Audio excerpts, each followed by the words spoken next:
सूचना इंडिया के भक्ति स्पेशल प्रोग्राम में आज मैं शैलजा पटेल लेकर आई हूँ उज्जैन की भस्म आरती से जुड़ी कुछ खास बातें।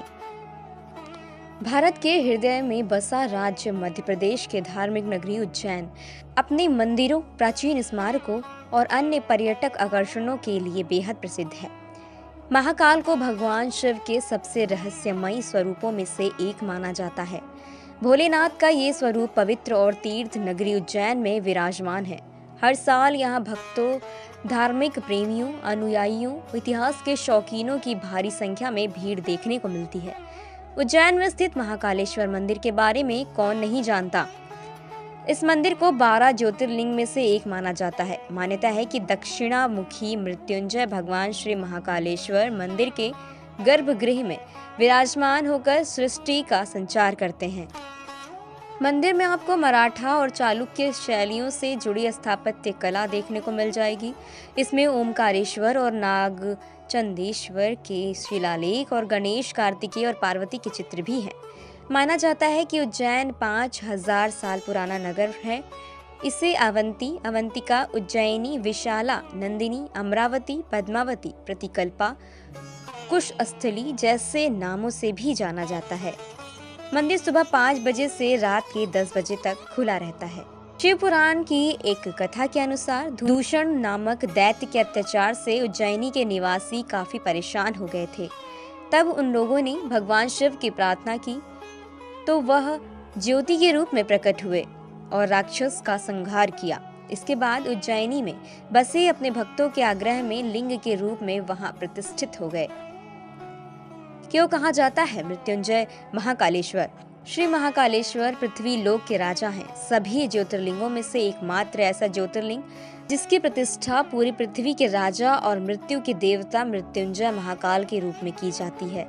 माना जाता है कि काल गणना में शंकु यंत्र महत्वपूर्ण है। माना जाता है कि पृथ्वी के केंद्र उज्जैन में इसी शंकु यंत्र पर महाकालेश्वर लिंग स्थित है। यहीं से पूरी पृथ्वी की काल गणना की जाती है। पुराणों के अनुसार श्री महाकाल सबसे प्राचीन मंदिरों में से एक माना जाता है। शिव पुराण के अनुसार श्री कृष्ण के पालक नंद से 8 पीढ़ी पहले महाकाल यहाँ विराजित हुए थे। इस ज्योतिर्लिंग के बारे में वेद व्यास ने महाभारत में, कालिदास, बाणभट्ट और आदि ने भी लिखा है। महाकाल की 5 आरतियां होती हैं, जिनमें सबसे खास मानी जाती है भस्म आरती। इस आरती में महाकाल का चिता की राख से श्रृंगार किया जाता है। इस आरती के कड़े नियम तय किए गए हैं, जिसमें महिलाओं को घूंघट करके ही आरती में आना होता है। पौराणिक कथा के अनुसार प्राचीन काल में दूषण नाम का एक राक्षस था, जिसकी वजह से उज्जैन वासी परेशान हो चुके थे। वहां के लोगों को अत्याचारी राक्षस से मुक्ति दिलाने के लिए भगवान शिव ने उसका वध कर दिया। उस अत्याचारी राक्षस के मारे जाने पर नगरवासियों ने भगवान शिव से वहीं बसने का अनुरोध किया। तब भगवान शिव महाकाल के रूप में वहीं बस गए। मान्यता है कि शिव जी ने दूषण को भस्म करने के बाद बची राख को खुद पर लगाया था। इसी पौराणिक कहानी के आधार पर ही इस शिव मंदिर का नाम महाकालेश्वर रखा गया था। भक्तों को अलग अलग रूप में देते हैं महाकाल दर्शन। उज्जैन में विराजित महाकाल एक ही हैं, लेकिन वे अपने भक्तों को अलग अलग रूपों में दर्शन देते हैं। हर वर्ष और पर्व के अनुरूप ही उनका श्रृंगार किया जाता है। जैसे शिवरात्रि में वो दूल्हा बनते हैं, तो श्रावण मास में राजाधिराज बनते हैं। दिवाली में जहां महाकाल का आंगन दीपों से सज जाता है, तो आखिर होली में गुलाल से रंगा जाता है। जहां ग्रीष्म ऋतु में महाकाल के मस्तक पर मटकियों से जल गिरता है, तो कार्तिक मास में भगवान विष्णु को सृष्टि का कार्यभार सौंपने के लिए पालकी में विराजित हो जाते हैं। महाकाल के हर एक रूप को देखकर व्यक्ति मोहित हो जाता है। महिलाओं को भस्म आरती देखने या भाग लेने की अनुमति नहीं दी गई थी। इसका कारण तांत्रिक प्रभाव था, जिसे पूजा के दौरान आवाहन किया जा रहा था और तपस्वी या योगी शमशान या हिंदू कब्रिस्तान में पाए गए मानव मृत शरीर से राख लाते थे। उस राख के साथ वे इसे भगवान शिव की मूर्ति पर लगाते हैं और राख चारों ओर फैल जाती है और भक्तों पर भी गिर जाती है। इसलिए केवल पुरुषों को ही इस तरह के आयोजन में भाग लेने की अनुमति है।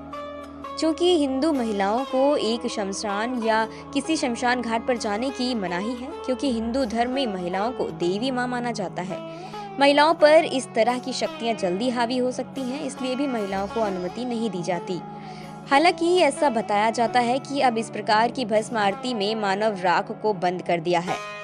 अब उज्जैन में इसका उपयोग नहीं किया जा रहा है और वे गाय के गोबर को जलाने से प्राप्त राख का उपयोग कर रहे हैं या इसकी छाल और लकड़ी के साथ हवन, होमा और यज्ञों के आयोजन के बाद प्राप्त राख का इस्तेमाल करते हैं। उज्जैन की भस्म आरती के कुछ जरूरी नियम। महाकालेश्वर मंदिर में शमशान में चलने वाली पहली चिता से शिव जी का श्रृंगार किया जाता है। इस मंदिर में दिन में 6 बार भगवान शिव के अलग अलग स्वरूपों की आरती की जाती है। भस्म आरती केवल मंदिर के पुजारी ही करते हैं। पुरुषों को इसमें धोती पहनकर शामिल होने का नियम है। वहीं इस मान्यता के चलते कि भगवान शिव निराकार स्वरूप में होते हैं, महिलाओं को भोलेनाथ के इस रूप के दर्शन करने की अनुमति नहीं है। उनको साफ और सूती साड़ी पहनकर घूंघट करके ही इस आरती में आने की अनुमति दी जाती है। आपको हमारी यह वीडियो कैसी लगी? हमारी दी गई जानकारी के बारे में आप हमें कमेंट सेक्शन में जरूर बताइएगा और हमारे चैनल को सब्सक्राइब और वीडियो को लाइक करना बिल्कुल मत भूलिए।